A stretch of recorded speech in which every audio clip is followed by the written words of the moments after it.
Ladies and gentlemen, it's You Talk Radio. Hey everyone, welcome to You Talk. I'm in the studio with Steve and Katie, and I have a really good feeling about the show today. Well, I'm glad you have a good feeling, Larissa, because we don't want bad feelings. No, bad feelings are very, very unkosher for the holiday season because, you know, there's this special holiday coming around the corner. Yep, it's one of my favorite because it involves eating. Oh, all that turkey and mashed potatoes, and the pumpkin pie. Yum. You must be talking about Thanksgiving. Of course we are. And that's what we're going to be talking about on today's show. But it's not your typical grandma's pilgrim story. You know, I remember having to make those silly pilgrim hats when I was in school, in elementary school, you know, out of construction paper. Did you wear them? We did. You know, like half the class had to make, you know, pilgrim hats, and the other half like had, you know, made Indian, you know, crown with feathers. Did you have to dress for the hat? I think we just got like aprons, and that was like good enough. I sure wouldn't want to. I mean, I can remember dressing up too, but I never wanted to do the turkey thing because I was not about to wear feathers.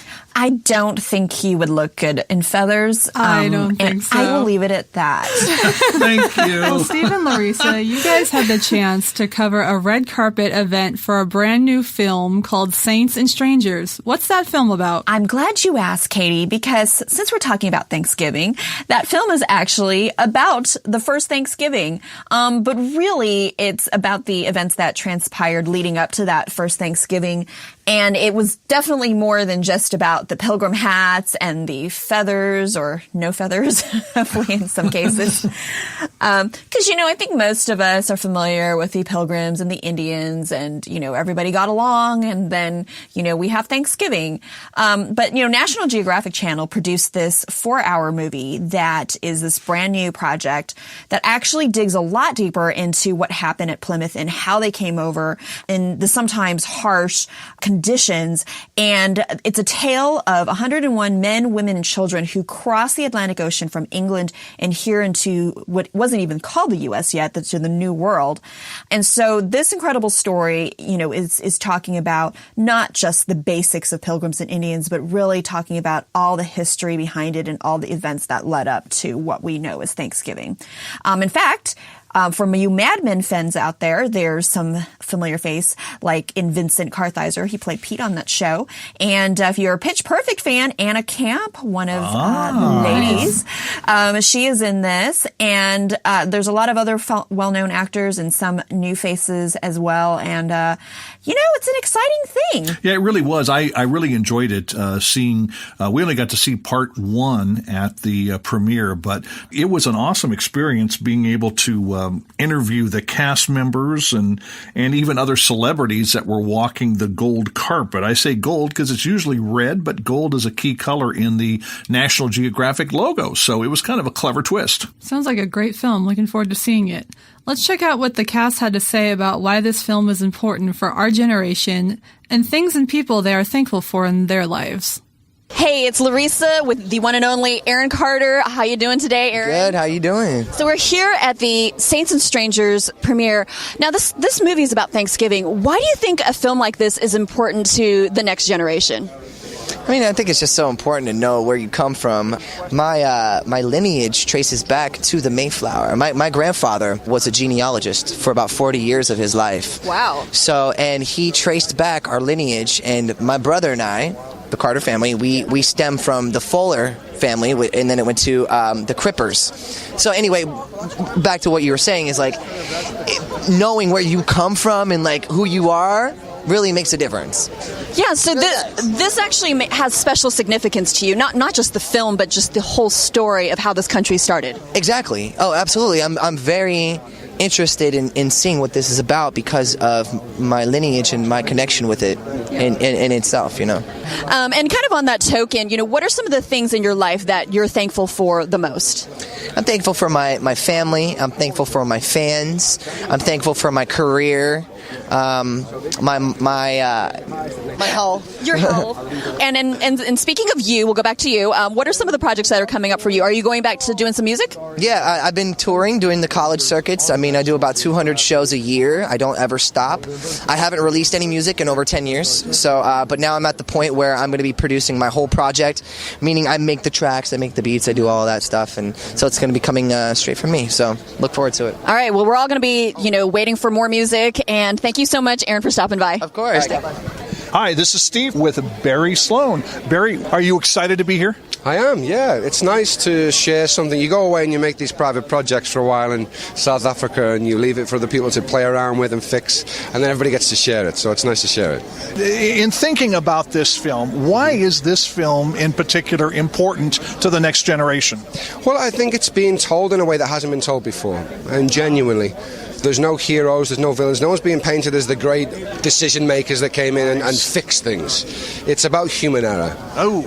You know what I mean? It's Yes. about human survival. Yes. And that is something that can resonate with people, not only in 1620, but right now. We're all making decisions like these people. And if we can show the bravery that these people found when they came over on this ship to build this incredible country, I think we'll be doing well. We all need a good example. We all need encouragement. We all need somebody we can look to, and especially when it's just human. It's all of us together, Absolutely, living on this planet. Absolutely, and that's what's nice about Thanksgiving is everybody gets together. You know what I mean? Yes. And that maybe all these people crammed into this ship is kind of what it feels like sometimes in your family house on Thanksgiving. So That's right. Better thought. That's right. At least you can go watch the football.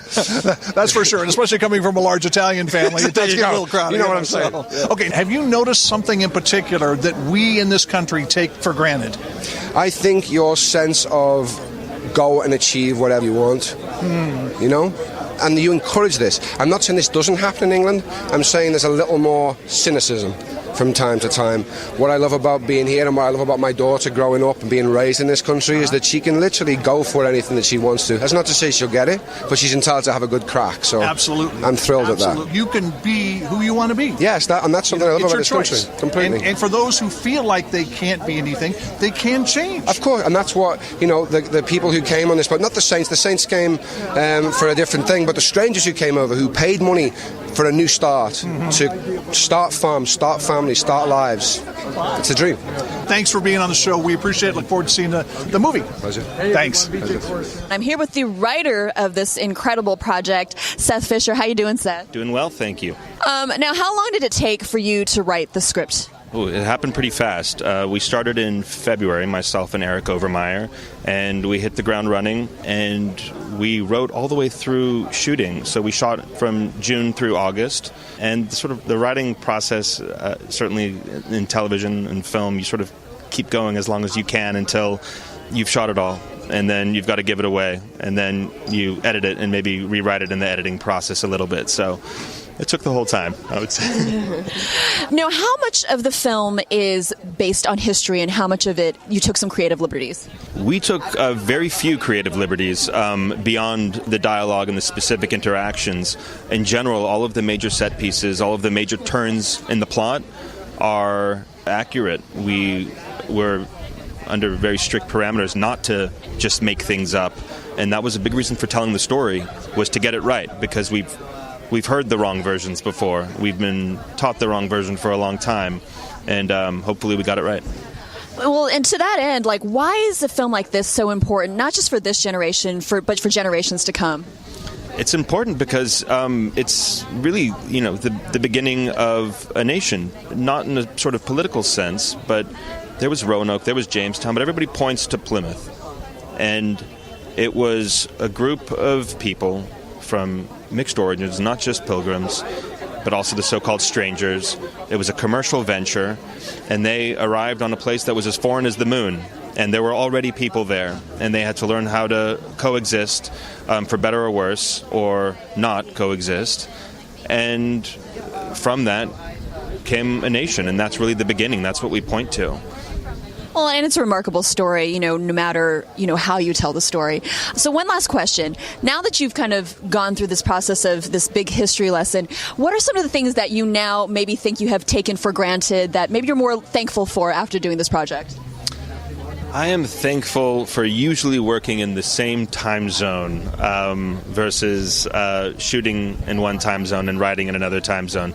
But more importantly, I'm thankful for my lovely family. Family is always a good answer. You can never go wrong with that. Well, thank you so much for taking your time, and best of luck for this project and future projects. All right, thank you. I am here with Jesse Bruchac. Jesse, what is it that you had to do with this film? I was brought in to first translate the script into the Eastern Algonquin language that was used, a language very similar to that would have been spoken by the Native American peoples that were met by the Pilgrims. I then was also given the task of being a dialect and dialogue coach for all of the actors who would be speaking the language, and that of course included most of the Native cast members, and even some of the Pilgrims learned some of the Native language and had some lines, so it was quite a task. Well, you took the words right out of my mouth. Quite a task. Yeah. Okay, when you think of this film, why is this film important to the next generation? You know, I was brought in, I'm a language instructor. I've been teaching the language for 20 years. Of course, the future of the survival of indigenous languages lies in our youth. We're always trying to get them inspired in their cultural, their history, and the background. And indigenous languages are something that can enrich all of us, whether we're native or not. They are a legacy of our nation. They enrich us. There are place names all over America, like the state Massachusetts itself, which means at the big mountain. Many people don't realize that we're speaking native language all the time. We say things like We're saying yes in the Eastern Algonquin language. So that's awesome. We can learn a lot about our own roots as Americans in general with the recognition that there are all these indigenous languages and that many of them, hundreds of them, are still spoken today. Okay, keeping with the theme of Thanksgiving, that's what this film is really all about. Anything in particular that strikes you right off the top of your head of things we take for granted in this country? Yeah, I think just having the sustenance that we need to survive, which the Pilgrims really did not have. They didn't have enough food. They didn't have enough good drink. They didn't have enough just to get from one day to the next, and many people died because of that, and we see that in this film. And it was the native people who knew how to work the land. Akika hadit. They knew how to produce corn, squash, beans, which all became gifts that enriched the world because they were first cultivated by indigenous peoples of the Americas and given, of course, by Desquantum or Squanto as a gift and that first Thanksgiving. Sounds like there's a lot we can learn from this film. Absolutely. One more quick question for you. Who in your life are you most thankful for? I'm going to have to say I'm most thankful for my father. And again, looking at the next generation, he really put us on a path where he was very involved in our culture and helped me to find a way into it. And working with the language as I do is all because of him. So I would say because of my father. Being thankful for your father is always a good place to go. Absolutely. Thanks, Jesse. We appreciate you being on the show. And Dakagui, you're welcome.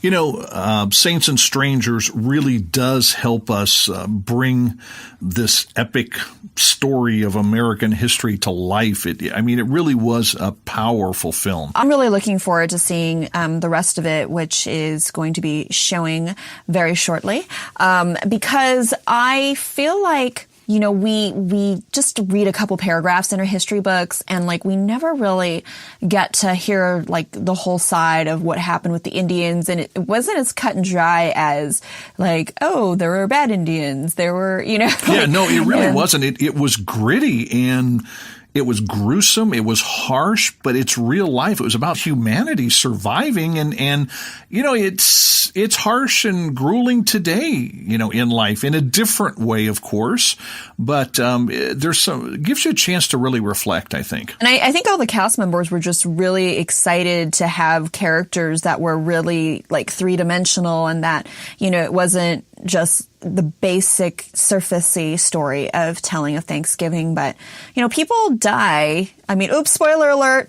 Yeah, thanks. Way to go, Larissa. No, it's true though. And this was not a typical Hollywood film that a script writer came up with the concept. This was history and they were trying to tell this as accurately as they could. At least that's what we heard from the writer of the film or the writer of the script that they were trying to stay pretty close. They even used Dialect Coach to, work on dialects for the Indian characters. They actually spoke, a dialect that was spoken back then, as opposed to using English with an Indian accent. Yeah, and in talking to the linguist, I was impressed. I have trouble enough with English, and to have, for the cast members, they had 66 days, less than 66 days to study their lines and film this. And of course, the Mayflower had 66 days to make the trip from England to the New World. But I was impressed that they were speaking the actual Native American dialect. I also think that the quote-unquote pilgrims actually were speaking, they're trying to also get the dialect correct of what English spoken at that era. Yes.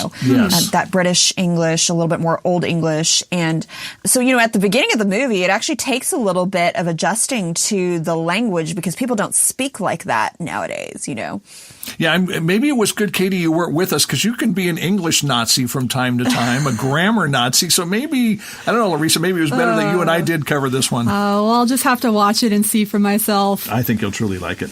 Well, thanks for listening to this special Thanksgiving edition of U-Talk. You can watch Saints and Strangers on Netflix, Hulu, as well as National Geographic's YouTube channel. And don't forget that you can follow us on Twitter, Facebook, and Instagram at U-Talk Radio. And of course, you can find us online at utalkradio.com. We'd love for you to spread the word. We'll see you next time right here on U-Talk. Remember, you're not alone. You do matter.